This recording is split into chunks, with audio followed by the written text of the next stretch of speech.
आज हमारा टॉपिक है 10th क्लास की हिस्ट्री का।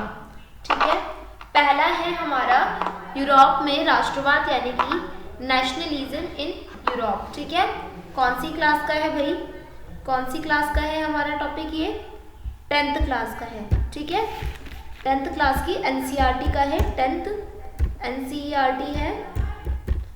ठीक है, 10th एनसीईआरटी ऑफ हिस्ट्री है। ठीक है जी, हमारा टॉपिक है आज का।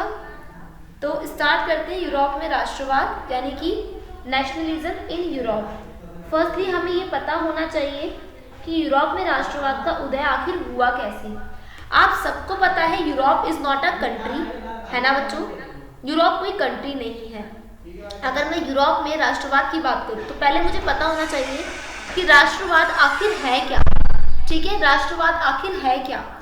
तो राष्ट्रवाद होता है बेटा अपने देश के लिए, अपने देश के लिए प्रेम की भावना। किसकी भावना? प्रेम की भावना, प्रेम की भावना। ठीक है, अपने राष्ट्र के लिए, अपने देश के लिए, अपने राष्ट्र के लिए, अपने देश के लिए प्रेम की भावना। ठीक है, तो ये क्या कहलाता है? आपका राष्ट्रवाद कहलाता है। ठीक है ना। अब इस राष्ट्रवाद का आखिर इमर्जेंस उदय हुआ कैसे, क्या रहा? Definition of nationalism is refers to ideology emphasise of people who share the common history, language, culture and aspirants. यानी कि एक ऐसी विचारधारा है जो समान इतिहास, भाषा, संस्कृति और आकांक्षाओं को साझा करने वाले लोगों को एकता पर जोर देती है, उसे हम राष्ट्रवाद कहते हैं, है ना। तो नेपोलियन एरा जो था आपका, नेपोलियन युग था, कौन सा था? 1804 से लेके 1804 से लेके 1815 तक का एक नेपोलियन काल आया था। आपने 9th क्लास में पढ़ा था। नेपोलियन जब आया तो उसने क्या लिया बेटा? एक आइडियाज क्रिएट करी लिबर्टी, इक्वालिटी एंड फर्टर्निटी का। ठीक है, यानी कि कौन सा? लिबर्टी यानी कि स्वतंत्रता, समानता और बंधुत्वता का। ठीक है, इन्हें ये फैलाया।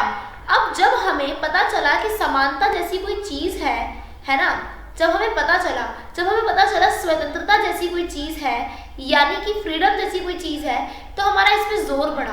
अब हमें ये भी पता चलता है कि भाई जिस देश में हम रह रहे हैं, जिसमें किसी और का कब्जा है, जबकि ये देश तो हमारा है, तो आखिर ये कब्जा किसी और का कैसे? तो हमारे अंदर एक भावना उगी जिसको हमने बोला कि हम सब एक रहकर इन लोगों को हटाएंगे जो उन पर कब्जा करे बैठे हैं, जिसे हमने राष्ट्रवाद की भावना का नाम दिया। ठीक है, अब हर कोई तीसरा इंसान यही चाहता था कि कम से कम यूरोप के अंदर क्या आ जाए? राष्ट्रवाद आए, है ना, और यूरोप में राष्ट्रवाद का उदय हो जाए। अब कहने का मतलब ये है कि आखिर यूरोप में राष्ट्रवाद का उदय होना तय था। तो ये यूरोप है क्या?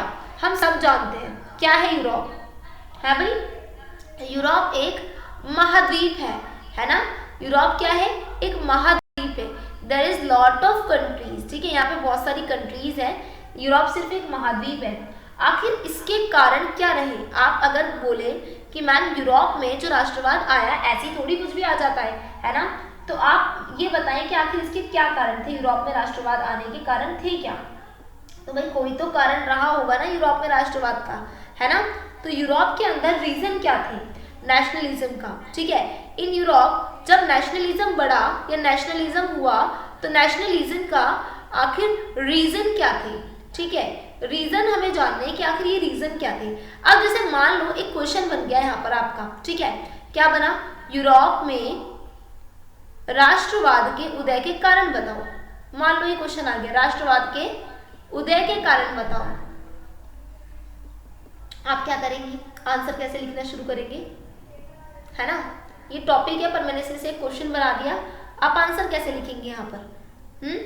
आप आंसर लिखेंगे कि भाई यूरोप जो है उसमें राष्ट्रवाद आ गया था, लोगों में जागरूकता आ गई थी, लोगों ने स्टार्ट कर दी थी भाई स्वतंत्रता, समानता लेके बैठ जाएंगे, है ना। पर आपको आंसर ऐसे नहीं लिखना। ठीक है, आपको आंसर ऐसे नहीं लिखना।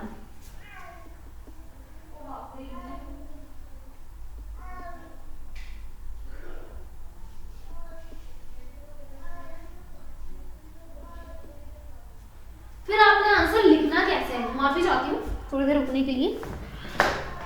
हाँ, मैंने कनेक्ट कर दिया। हाँ, तो यूरोप में राष्ट्रवाद के कारण बताओ। फिर आपने आंसर लिखना कैसे? फिर आपने आंसर लिखना है जैसे मैं बता रही हूँ ऐसे। ठीक है, आप तो लिखेंगे। चलो पहले हम थोड़ा सा रीजन जान लेते हैं, मतलब बता देते हैं कि भाई क्या क्या रीजन थे, थोड़े से जान लेते, फिर मैं आंसर डिजाइन करने का तरीका बताऊंगी आपको। ठीक है, जैसे कि आपने सुना कि भाई फ्रेंच रेवोल्यूशन हुई थी, फ्रांसीसी क्रांति हुई थी, है ना, जिसकी वजह से लोगों में जागरूकता आई।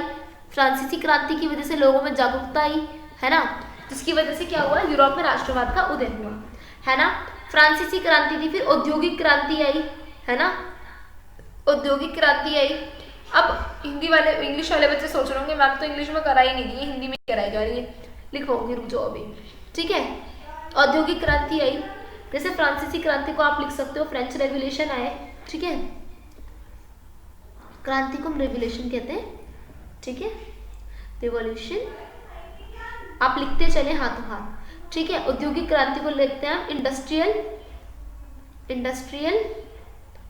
रिवॉल्यूशन। ठीक है, इंडस्ट्रियल रिवॉल्यूशन हुआ। ठीक है, अब इससे क्या हुआ भाई, बहुत सारे इन क्रांतियों की वजह से डेमोक्रेसी का आइडिया लोगों तक पहुंचा, इकोनॉमी का आइडिया लोगों तक पहुंचा। लोगों ने कहा कि नहीं भाई, हमें भी क्या करना है, अब अपने देश में सुधार लेकर आना है, हम गुलाम बन के नहीं रह सकते, हमें भी अपने अंदर एक नई सोच डेवलप करनी है। इसके अलावा और क्या हुआ, इसके अलावा थर्ड पॉइंट हम लिख सकते हैं कि भाई बहुत ज़्यादा जो रोल था वो इंटेलेक्चुअल का था। किस चीज़ का रोल था, वो इंटेलेक्चुअल का रोल था भाई। हाँ बिल्कुल, तो वो किस चीज़ का रोल था आपका, कि भाई जो चीज़ें आपने देखी अभी कि यूरोप में राष्ट्रवाद के कारण क्या क्या थे, है ना, तो वो बुद्धिजीवियों की भूमिका थी। ठीक है, हम बोल सकते हैं कि जो बुद्धिजीवी थे, जो उस टाइम पर जिन्होंने जन्म लिया, ठीक है, बुद्धिजीवियों की भूमिका थी वो। ठीक है, वो बुद्धिजीवियों की भूमिका थी। ठीक है, तो आप बोल सकते हो रोल ऑफ इंटेलेक्चुअल। ठीक है, अब इन्होंने क्या करा, इन्होंने आखिर क्या करा। ठीक है, इन्होंने जो चीज भूमिका निभाई है आपकी इस रोल में, देखो सबसे ज़्यादा ज़रूरी होता है हमें इस टाइम पे जागरूकता होना, और जागरूक कोई भी इंसान उस टाइम पर नहीं था। सब लोग धार्मिक कर्म कांडों में बिजी थे, और सबसे ज़्यादा जो रोल निभाया है यहाँ पर कांग्रेस ने निभाया, है ना। वियना कांग्रेस नाम था उसका, हमारी वाली कांग्रेस नहीं थी। कांग्रेस कौन सी थी, वो वियना कांग्रेस थी। ठीक है, वियना कांग्रेस, इसे लिख लो बेटा। ठीक है, अगर आप हाथों हाथ लिखोगे ना, देखो आपको भी याद हो जाएगा। अब जैसे कि आंसर तो ये रहा, पर हमें आंसर कैसे डिसाइड करना है, हमें आंसर को कैसे डिज़ाइन करना है, आपने ये सुनना है। ठीक है, अब जैसे कि मैं आंसर लिखने के लिए आई, और मैंने आंसर जो लिखना है, ठीक है, वो मैंने लिखना है इस तरीके से। सबसे पहले आप ये आंसर लिखोगे ऐसे करके, वहां पर भी लिखोगे आंसर नंबर, जैसे 1 है मेरा। ठीक है जी, आंसर नंबर 1 लिख दिया। अब जहां आपने आंसर नंबर 1 लिखा, इवन मेरे हिसाब से ना, तो आप बीच में लिखा करें आंसर नंबर 1। ठीक है, जैसे आप आंसर नंबर 1 लिखने जा रहे हो, तो आंसर नंबर 1। ठीक है, अब स्टार्ट करते हैं हम किससे, यूरोप में राष्ट्रवाद का उदय। ठीक है, इस लाइन से स्टार्ट करेंगे कि यूरोप में राष्ट्रवाद का उदय। क्वेश्चन क्या पूछा है मैंने, क्वेश्चन क्या पूछा है, यूरोप में राष्ट्रवाद के उदय के कारण बताओ। तो पहले मैं बताऊंगी यूरोप में राष्ट्रवाद क्या था, राष्ट्रवाद का उदय किस प्रकार से हुआ, का उदय। ठीक है, और फिर बताऊंगी उसके क्या कारण रहे। ठीक है, पहले यूरोप में राष्ट्रवाद का उदय, फिर उसके कारण। अब जैसे मैं बात करूंगी यूरोप में राष्ट्रवाद का उदय, तो पहले मैं बताऊंगी क्या, कि राष्ट्रवाद का अर्थ है, राष्ट्रवाद का अर्थ है अपने देश यानी कि अपने देश यानी अपने राष्ट्र के प्रति प्रेम, एकता की भावना का जागृत होना। ठीक है, प्रेम, एकता की भावना का जागृत होना। ठीक है, भावना का जागृत होना। ठीक है, क्या कहलाता है आपका, राष्ट्रवाद कहलाता है। डन। अब कहना ये है कि आखिर यूरोप में राष्ट्रवाद जो था वो किन कारणों से हुआ है। ठीक है, तो अब मैं क्या करूंगी बेटा, अब मैं एक बनाऊंगी फ्लो चार्ट। क्या बनाऊंगी, फ्लो चार्ट बनाऊंगी। कैसे बनाऊंगी, कि कारण क्या थे, मैं यहाँ पे लिखूंगी कारण में लिखूंगी ऐसे करके। ठीक है, फ्रेंच रेवोल्यूशन था, और एक और कारण था मेरे पास, ठीक है, वियना कांग्रेस था, एक और कारण था मेरे पास, और एक और था। अभी मेरे पास 4 कारण हैं, ठीक है। मैं चाहूँ तो कौन कौन से हैं? फ्रांसीसी क्रांति, औद्योगिक क्रांति, बुद्धिजीवियों की भूमिका और कांग्रेस वियना, ठीक है। तो मैं यानी कि यहाँ पे लिखूंगी रीजन क्या है इसका, और मैं यहाँ लिखूंगी क्या, फ्रांसीसी क्रांति, पहले लिखूंगी फ्रांसीसी क्रांति, ठीक है, यानी कि फ्रेंच रेवोल्यूशन। आप लोग इंग्लिश वाले इंग्लिश में लिखना, ठीक है। फिर लिखूंगी औद्योगिक क्रांति, ठीक है, औद्योगिक क्रांति। अब इसके बाद मैंने क्या लिखना है कि वियना कांग्रेस, वियना कांग्रेस, ठीक है। इसके बाद मैंने क्या लिखना है, बुद्धिजीवियों की भूमिका, ठीक है, बुद्धिजीवियों की भूमिका। अच्छे से लिखना, थोड़ी राइटिंग खराब हो रही है, की भूमिका, ठीक है। अब मैं क्या करूंगी, जब मैं इतना आंसर लिख लूंगी तो मैं इसके बाद इस आंसर को डिफाइन भी करूंगी। जैसे मुझे सबसे पहले क्या करना पड़ेगा, मुझे ब्लैक पेन से हेडिंग डालनी पड़ेगी। जैसे मैंने पहले लिखी फ्रांसीसी क्रांति, ठीक है, फ्रांसीसी क्रांति, बोले तो फ्रेंच रेवोल्यूशन, मैं ऐसे लिखूंगी, रिवॉल्यूशन, ठीक है, ये मैंने लिख दिया, और मैंने इसके नीचे एक हेड डाल दी, अंडरलाइन कर दी। अब मैं अपना ब्लू पेन लूंगी और मैं लिखना शुरू करूंगी फ्रांसीसी क्रांति, ठीक है, फ्रांसीसी क्रांति, ऐसे आंसर लिखना है आपने, ठीक है, याद रखना ये बात। फ्रांसीसी क्रांति 1789 में फ्रांस में हुई, ठीक है, फ्रांसीसी क्रांति 1789 में फ्रांस में हुई, ठीक है, फ्रांस में हुई, इतना याद रहेगा, ठीक है। जिसके कारण क्या हुआ, लोगों में जागरूकता आई, ठीक है, आपने ऐसे ही आंसर लिखना है, जागरूकता आई तथा वह डेमोक्रेसी यानी कि लोकतंत्र, स्वतंत्रता व समानता, स्वतंत्रता व समानता की मांग करने लगे,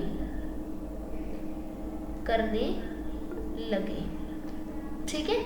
आप इस तरीके से लिख सकते हो। फिर मैंने ब्लैक पेन उठाया अपना, और इस ब्लैक पेन से मैंने दूसरा लिखा क्या, औद्योगिक क्रांति, ठीक है, औद्योगिक क्रांति।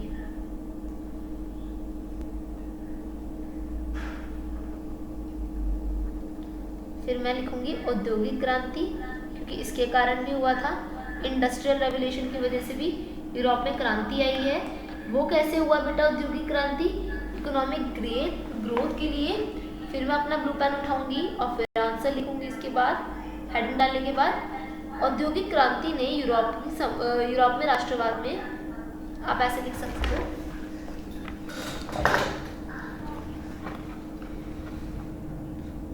औद्योगिक क्रांति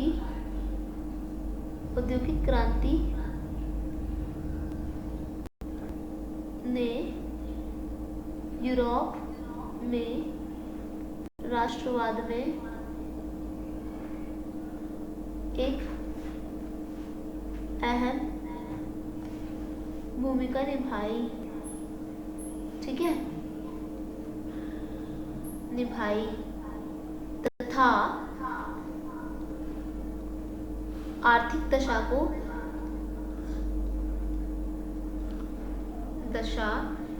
को लेकर लोगों में जागरूकता पैदा की।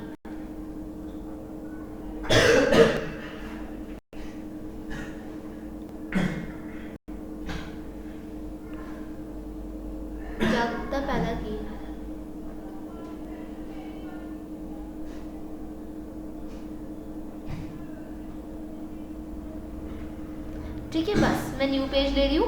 इस तरीके से हम लिखेंगे आंसर। आप समझ रहे हो मैं क्या कह रही हूँ बच्चों? अब हमें इस तरीके से लिखना है आंसर। मैं ब्लैंक पेज ले रही हूँ। अब नेक्स्ट पॉइंट क्या है मेरे पास? क्या था बेटा मेरे पास नेक्स्ट पॉइंट? नेक्स्ट था हमारे पास, ये भी हो गया हमारा, फ्रांसीसी भी हो गया, औद्योगिक क्रांति भी हो गया, बुद्धिजीवियों की भूमिका।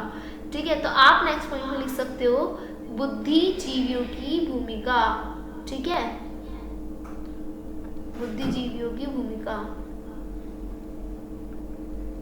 ठीक है, भूमिका।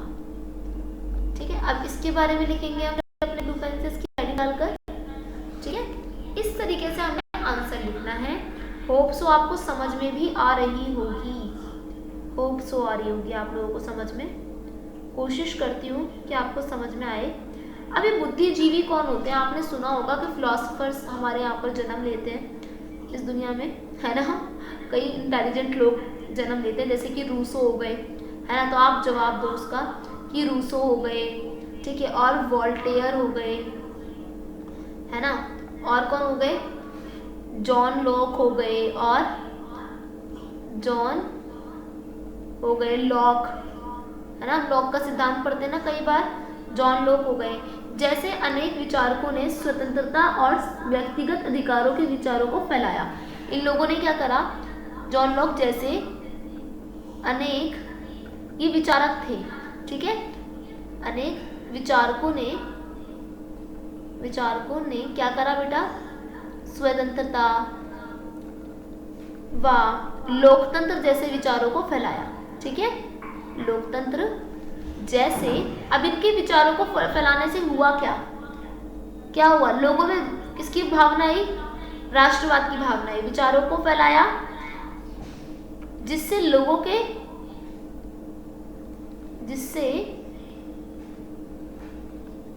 के दिलों में या लोगों के जीवन में राष्ट्रवाद का महत्व बढ़ता जा रहा था,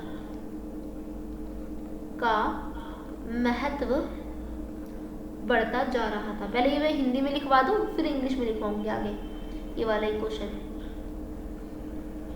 ठीक है बच्चों, तो ये हो गया। नेक्स्ट हम लिख सकते हैं इसमें, नेक्स्ट था हमारा पॉइंट, नेक्स्ट पॉइंट था ये वाला भी हो गया वियना कांग्रेस के बारे में। तो हम लिख सकते हैं कि पहले हम इसकी हेडिंग डालेंगे वियना कांग्रेस, ठीक है, फिर हम लिखेंगे इसके बारे में। तो वियना कांग्रेस, ठीक है, वियना कांग्रेस। अब इसके बारे में लिखेंगे वियना कांग्रेस के बारे में। वियना कांग्रेस क्या थी? आखिर इसने यूरोप में राष्ट्रवाद में उदय कैसे निभाया, है ना। कैसे यूरोप में राष्ट्रवाद इसकी वजह से हुआ, क्या कारण रहे वियना कांग्रेस की? तो नेपोलियन की हार के बाद जब राजशाही की पुनर्स्थापना हुई थी, उसके बाद क्या हुआ था? समूह असंतोष विद्रोह को जन्म दिया था, जिसे हमने वियना कांग्रेस के बारे में, यानी कि वियना कांग्रेस के नाम से जाना था। 1815 की बात है बेटा। नेपोलियन की हार के बाद आप लिख सकते हो नेपोलियन की हार के बाद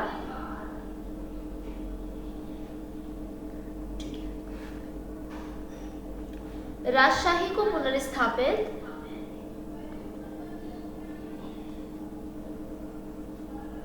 पुनर् मतलब होता है दोबारा से, ठीक है, पुनर्स्थापित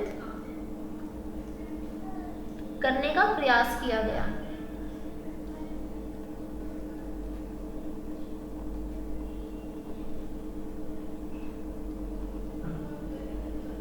ठीक है, जिससे क्या हुआ? राष्ट्रवादी समूहों को असंतोष, और जब बेटा दोबारा से राजशाही आने लगी तो जो राष्ट्रवादी समूह थे, राष्ट्रवादी समूहों ने विद्रोह कर दिया,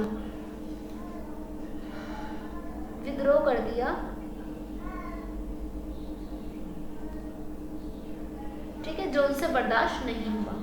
तो अब आप लिखेंगे एक अलग कंक्लूजन लिखेंगे आप, ठीक है। अब आप लिखेंगे कंक्लूजन, यानी कि निष्कर्ष लिखेंगे आप। पूरे जितना भी आपने अभी तक लिखा उसका निष्कर्ष लिखेंगे कि यूरोप में राष्ट्रवाद का उदय राष्ट्रवाद का उदय निम्न कारणों से रहा। ठीक है, और फिर आप ऊपर की बातें लिख देना इसमें जो मैंने अभी ऊपर लिखवाई हैं। It is enough I think, है ना, इससे ज़्यादा लिखने की आवश्यकता है भी नहीं मुझे लगता है। ठीक है, तो आप यूरोपीय राष्ट्रवाद इस प्रकार से लिख सकते हो। तो अब मैं लिख के बता देती हूँ एक बार फिर भी निष्कर्ष, ताकि नेक्स्ट टाइम से आप लिख लो। ठीक है, तो यूरोप में राष्ट्रवाद का मुख्य कारण, राष्ट्रवाद का उदय का मुख्य कारण लोगों में जागरूकता थी। ठीक है, लोगों में जागरूकता थी और वह जागरूकता अनेक घटनाओं से प्राप्त हुई।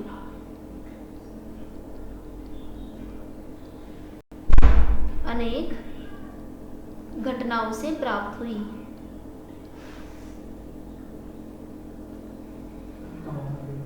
ठीक है,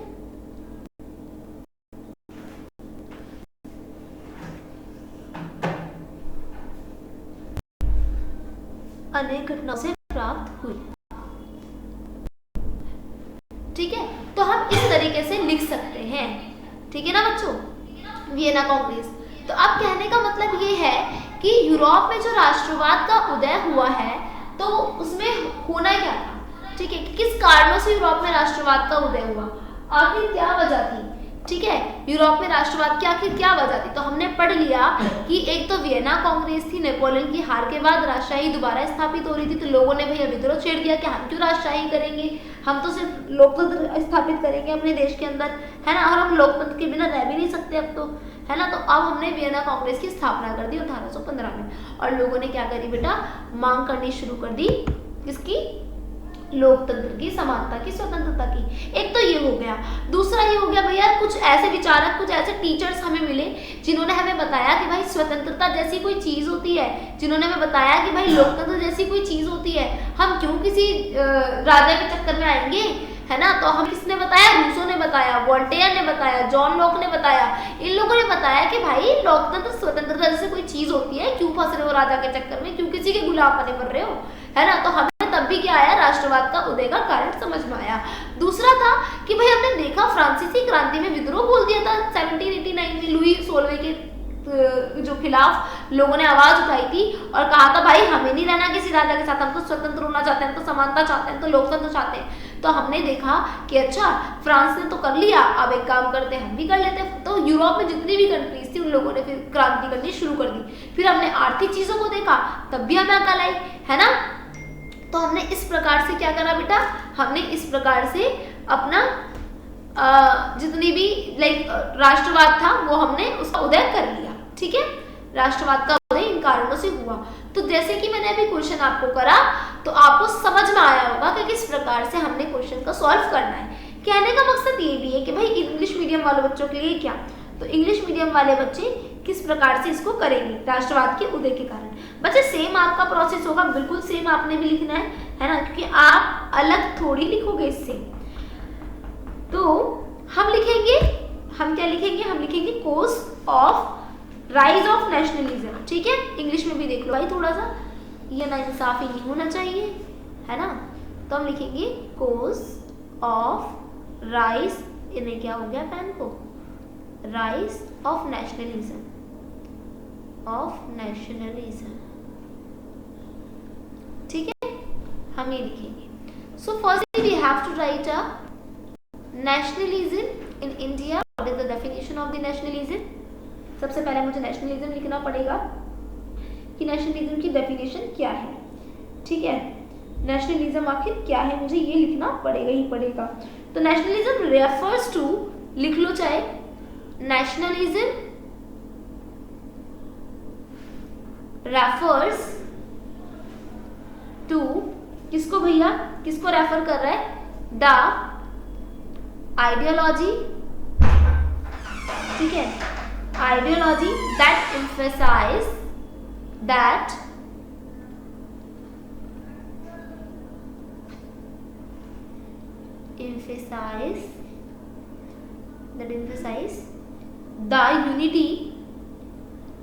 the unity of people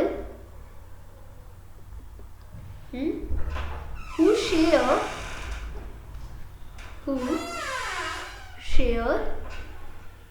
common history, ठीक है, जो हमारे देश की कॉमन हिस्ट्री को क्या करता है बेटा, शेयर करता है।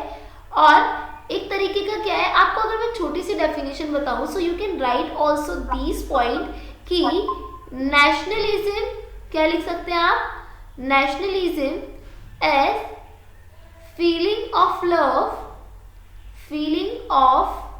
Love, respect and unity for own country, अपनी कंट्री के लिए, ठीक है, ये बहुत ज़रूरी है। हाँ भाई, बहुत ज़रूरी है नेशनलिज्म की फीलिंग्स होना, ठीक है। अब what is the reason behind, क्यों यूरोप में कैसे नेशनलिज्म इतना ज़्यादा बढ़ गया था, what is the reason behind it, cause of rise आपने लिखना है अब यहाँ पर। In Europe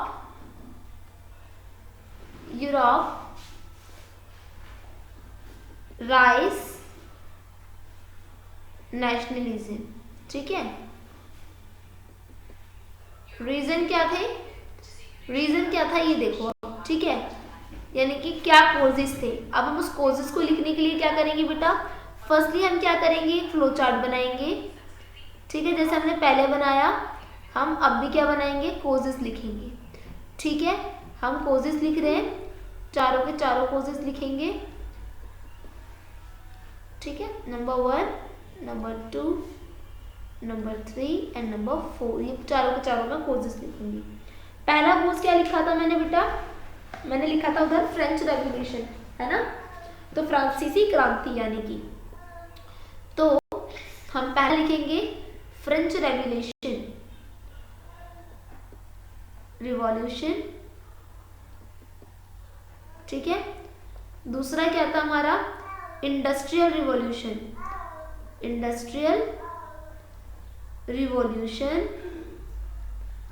ठीक है। तीसरा लिखेंगे अपना रोल ऑफ, किसका रोल, बुद्धिजीवियों का role of intellectual, where's a marker, intellectual, ठीक है।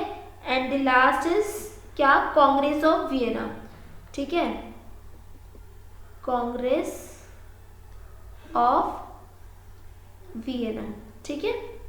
ये थी 1815 की बात, ठीक है जी। फ्रेंच रेवोल्यूशन थी 1789 की बात, ठीक है।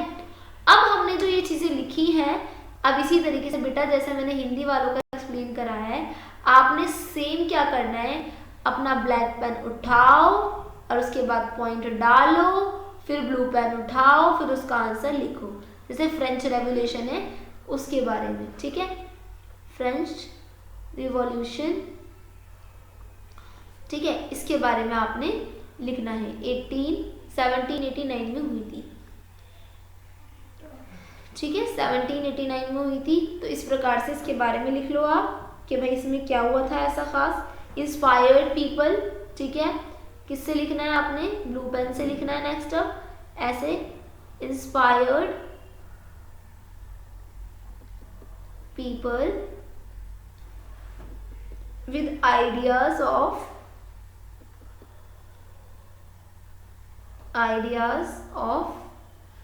डेमोक्रेसी,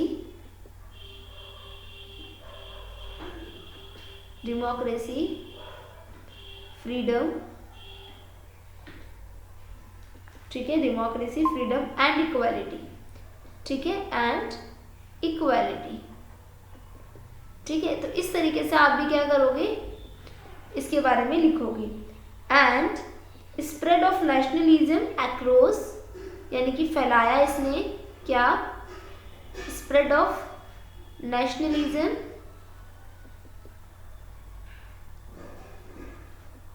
अक्रॉस यूरोप के अंदर, ठीक है। इसी तरीके से आप सारे पॉइंट्स लिखोगे एंड देन इसको सॉल्व करोगे। ठीक है बाबू, इस तरीके से आपने करना है। चलो बच्चे आगे बढ़ते हैं। आगे क्या करेंगे अब हम यूरोप में राष्ट्रवाद के बाद क्या लिखना है हमने? अब हम लिखेंगे यूरोप में राष्ट्रवाद and the second third is a major event nationalism in Europe. ठीक है, अब मैंने रीजन तो आपको बता दिया। तो पहले हमने क्या पढ़ा? हमने पढ़ा what is the definition of the हमने पढ़ा डेफिनेशन क्या है। किसकी डेफिनेशन पढ़ी हमने? हमने डेफिनेशन पढ़ी थी किसकी? नेशनलिज्म की डेफिनेशन पढ़ी हमने। ठीक है, तो हमने पढ़ी है डेफिनेशन। ठीक है, तो डेफिनेशन इज कंप्लीट। ठीक है, हमने डेफिनेशन पढ़ ली। हमने कोजेस पढ़ लिए। किसके कोजेस पढ़े? राइज की, कि आखिर ये नेशनलिज्म क्यों राइज हो रहा है इतना। ठीक है, अब हमें क्या पढ़ना है और क्या हमारा रह रहा है पढ़ने के लिए? हमें पढ़ना है मेजर इवेंट्स। हमें क्या पढ़ना है कि ऐसे कौन कौन से इवेंट्स थे, मेजर इवेंट्स थे जिन्होंने क्या करा बेटा, ऐसे कौन कौन से इवेंट्स थे जिन्होंने नेशनलिज्म को बढ़ावा दिया, और ऐसे कौन कौन से सिंबल्स थे, ठीक है, जिन्होंने नेशनलिज्म को बढ़ावा दिया। ठीक है, मेजर इवेंट्स। ठीक है, major events and major symbol. ठीक है, जिन्होंने नेशनलिज्म को बढ़ावा दिया, ये पढ़ना है, ये पढ़ना है। एंड हमें पढ़ना है इम्पैक्ट ऑफ नेशनलिज्म।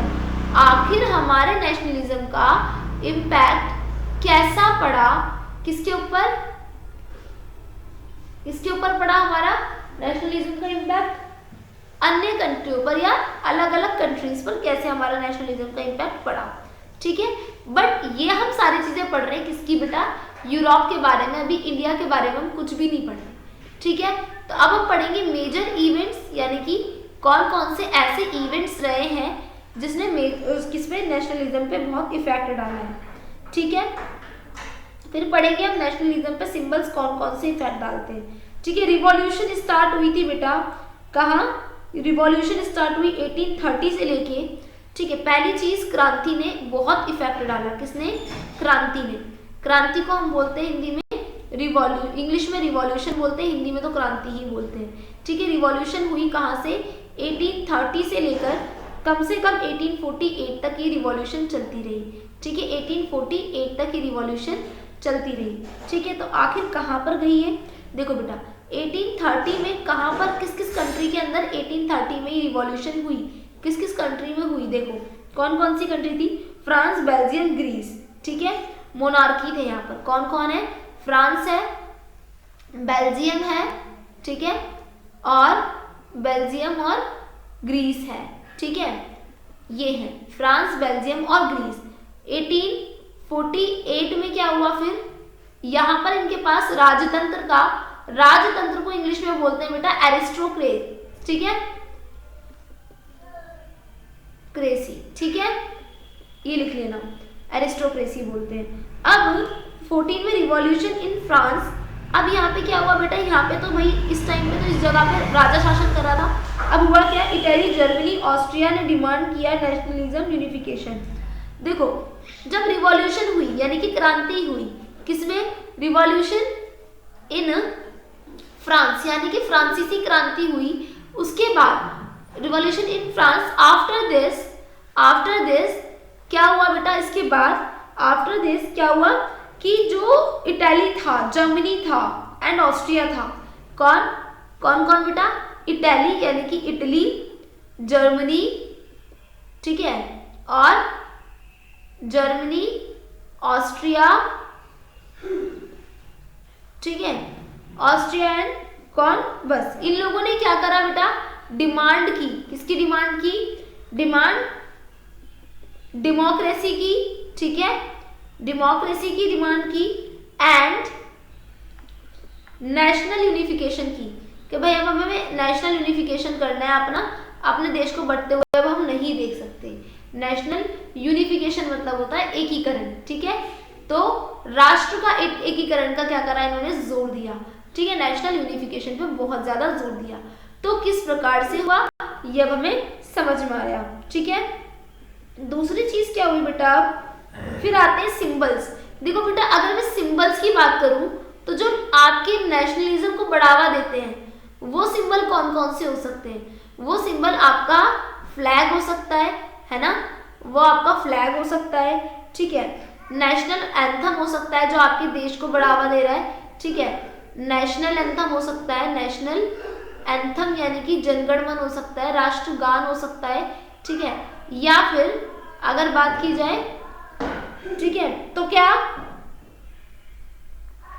एलर्जीज हो सकती है, नेशनल एंथम्स लाइक सॉन्ग हो सकता है कोई, ठीक है, कोई फ्लैग, कॉन्स्टिट्यूशन हो सकता है कि भाई मैं कॉन्स्टिट्यूशन को बहुत मानती हूँ, मैं तो इसको जरा भी उल्लंघन नहीं कर सकती, मेरे देश का है। जर्मनी में क्या है बेटा, कोई भी क्या हो सकती है आपकी, कोई भी एक पहचान हो सकती है जिसको हम बोल सकते हैं एलोगरीज हो सकती है, ठीक है, ठीक है, एलोगरीज हो सकती है एक ऐसी पहचान। जैसे कौन कौन सी दो पहचान है, एक तो जर्मनी के अंदर है, जर्मनी में है, आपने देखा होगा अपनी बुक के अंदर देखो, और एक फ्रांस में है। इनकी क्या पहचान है फ्रांस और जर्मनी की? जर्मनी में एक वुमेन है एक सोड ली हुई क्राउन ऑफ ओक लीव के साथ में, है ना, जिसे हम बोलते हैं क्या, जर्मेनिया बोलते हैं उस लेडी को, जर्मीनिया बोलते हैं, ठीक है। जर्मेनिया क्यों बोलते हैं हम उसे? उसके हाथ में एक तलवार है, ठीक है, सर पे ताज है। फ्रांस में क्या है, मैरेनिया। कौन है? मैरेनिया, ठीक है, मैरेनी, बस मैरेनी लिख दो, ठीक है। Women with red cap and tree colour उसने पहन रखा है और उसके पास रेड कैप है, उसे हम बोलते हैं मैरिनी। मैरिनी आप इंग्लिश में, हिंदी में भी मैरिनी ही पढ़ोगे, मैरिनी, ठीक है, और जर्मीनिया ही पढ़ोगे, जर्मीनिया, ठीक है, जर्मीनिया ही पढ़ने वाले हो, ठीक है, समझ में आई? तो ये सारे सिंबल्स होते हैं, जैसे हमारी भारत माता है ना शेर पे बैठी हुई, इस प्रकार से ये भी, ठीक है। होप सो समझ में आई होगी। अब आता है भाई, आखिर इस यूरोप के, जो आपका यूरोप में नेशनलिज्म है उसकी इम्पैक्ट क्या पड़े, क्या कर लिया हमने यूरोप में राष्ट्रवाद करके, इम्पैक्ट ऑफ नेशनलिज्म क्या सामने आए? क्या सच में हम लोग एरिस्टोक्रेसी से बच गए? क्या किंग क्राउन से बच गए या नहीं बच पाए, है ना? नहीं। तो अब हुआ क्या, इम्पैक्ट ऑफ नेशनलिज्म से क्या क्या सामने आया? ग्रोथ ऑफ डेमोक्रेसी आइडियाज, और एंड हुआ, किसका एंड होने लगा? End of monarchy system. Monarchy system तो पता ही होगा ना क्या होता है ना? मोनार्की सिस्टम का एंड हो गया, तो आप लिख सकते हो राजतंत्र का अंत, राजतंत्र का अंत, ठीक है, हुआ, ठीक है। दूसरा क्या आया आपका? दूसरा हमने देखा इम्पैक्ट निकल कर, क्रिएशन ऑफ नेशन स्टेट, है ना, क्रिएशन ऑफ नेशन स्टेट, नए राज्यों का बनना शुरू हुआ, ठीक है, नए राष्ट्रों का बनना, राष्ट्रों का बनना शुरू हुआ, ठीक है, बनना शुरू हो गया, ठीक है जी। द थर्ड इज जो हमने देखा स्प्रेड ऑफ कॉलोनीज, ठीक है, कॉलोनी का फैलना शुरू हो गया, स्प्रेड ऑफ कॉलोनीज, ठीक है, यानी कि इंस्पायर्ड हुए मूवमेंट एशिया एंड अफ्रीका, ठीक है, जो कॉलोनी का बनना शुरू हुआ, कॉलोनी का फैलाव शुरू हुआ, कॉलोनिज्म से स्टार्ट हो गया, कहने का मतलब ये था, ठीक है। And the fourth is also world war, yes, excessive nationalism contribute tension leading to world war 1। इस नेशनलिज्म की वजह से वर्ल्ड वॉर का भी सामना हमने करना पड़ा, ठीक है, वर्ल्ड वॉर का सामना हमने करना पड़ा। वर्ल्ड वॉर यानी कि द्वितीय विश्व युद्ध, ठीक है, विश्व युद्ध का सामना करना पड़ा, विश्व युद्ध का सामना करना पड़ा। होप सो आपको समझ में आई होगी। तो बेटा जी आपने ऐसे ही आंसर लिखना है। अब मैं आपको क्वेश्चन बनाकर दूंगी, क्वेश्चन नंबर 1, ठीक है। What is definition of, what is definition of किसकी? नेशनलिज्म, ठीक है, नेशनलिज्म, ठीक है। Define, define causes of rise nationalism in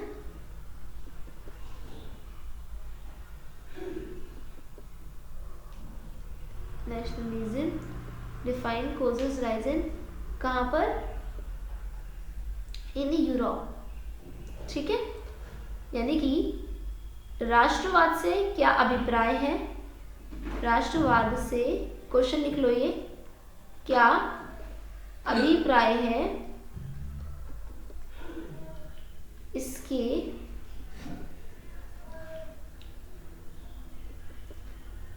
बढ़ने के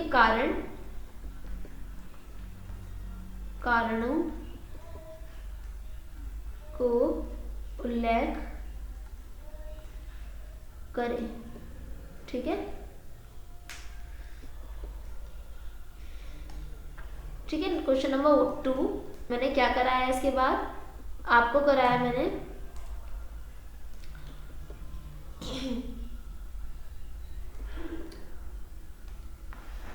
इसके बाद मैंने पढ़ाया आपको रीजंस हो गया, सिंबल्स हो गए, मेजर इवेंट्स है ना, major events, how many events, how many event was help to grow nationalism। ठीक है, यानी कि राष्ट्रवाद के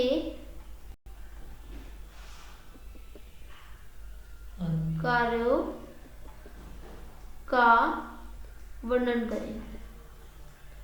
ठीक है, बस क्वेश्चन नंबर 3 है आपका, define the symbol of nationalism, define the symbol of nationalism. ठीक है, राष्ट्रवाद के चिन्हों का उल्लेख कीजिए, राष्ट्रवाद के चिन्हों का उल्लेख कीजिए।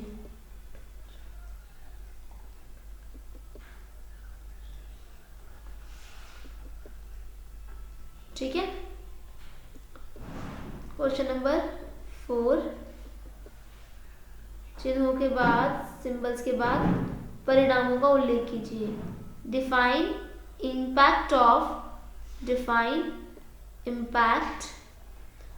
ऑफ नेशनलिज्म इन यूरोप,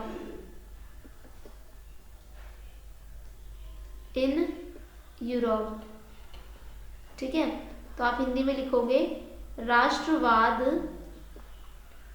के परिणामों का उल्लेख कीजिए।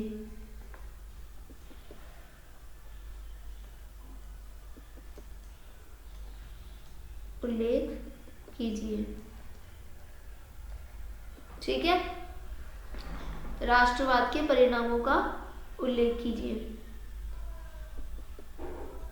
ठीक है बेटा, तो ये 4 क्वेश्चन आपके इस चैप्टर से आने हैं हर हाल में। ये तो बहुत इजी भी है और I think it is enough for you. ठीक है, अब आप इसमें कुछ चीज़ें हैं जो थोड़ी सी टिपिकल है, शायद वो ना कर पाओ, तो वो उदारवादी क्रांति है बेटा 1948 में जो हुई थी गरीबी वगैरह को लेके। एक आ सकता है इसमें इटली का एकीकरण, वो ज़रूर कर लेना एक बार उसको। ठीक है, बस आई थिंक ठीक है, बस इससे ज़्यादा कुछ नहीं, इटली और जर्मनी का एकीकरण कर लेना बस। ठीक है, अब मैंने एक पिक्चर बता दी आपकी जर्मेनिया की पिक्चर। ठीक है, जर्मनी की जो लेडी है जिसने हाथ में तलवार ले रखी है, जर्मेनिया की पिक्चर है वो। और जो आपकी नदी पर पहरा देती है वो जर्मेनिया है। एक और है, ठीक है, वो भी मैंने बताई थी मेरेनिया। ठीक है, मैरेनी बताई थी, मैरेनी है ना। तो ये आप पिक्चर्स करके जाएंगे। ठीक है जी, इसके अलावा कुछ है बुक में तो मैं एक बार देख के बता देती हूँ। ऐसा तो कुछ है नहीं वैसे जो हमने नहीं पढ़ा अभी। ठीक है, इट्स ऑल राइट, बस काफ़ी है ये। एक बार आप अच्छे से बुक को रीड करेंगे, चैप्टर को आज। ठीक है, फिर हम नेक्स्ट चैप्टर पढ़ते हैं।